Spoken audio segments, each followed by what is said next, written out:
High বন্ধুরা, চলে আসলাম সমুদ্র থেকে স্নান করে দুপুরে চেঞ্জ করে খেতে মাসির হোটেলে। দেখতেই পাচ্ছ এই যে মাসির হোটেল, ভিতরে যাব এখন। তারপরে কি খাই দেখতেই পারবে।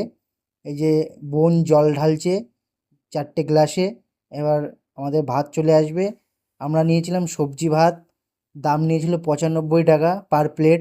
দেখতেই পাচ্ছ কি কি দিয়েছে: ঝুরি আলু ভাজা, লেবু, সাদা ভাত, এর সাথে দিয়েছিল ডাল, একটা আলুর তরকারি, একটা সবজির তরকারি, আর লাস্ট পাতে কী ছিল ওটাও ভিডিওর সাথে থাকো, সবই দেখতে পারবা।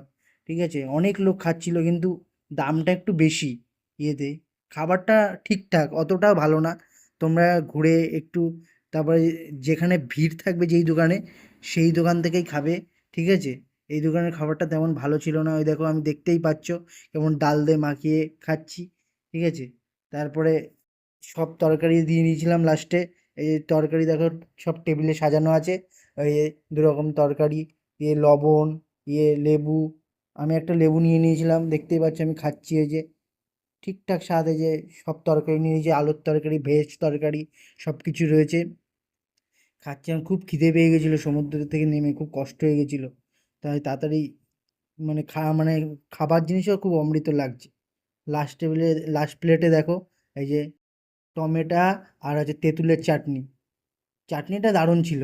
চাটনিটা আমাদের ওখানে, মানে আমাদের বনগাঁতে ফুচকার সাথে ভালো লাগে, পুরো ফুচকার চাটনি।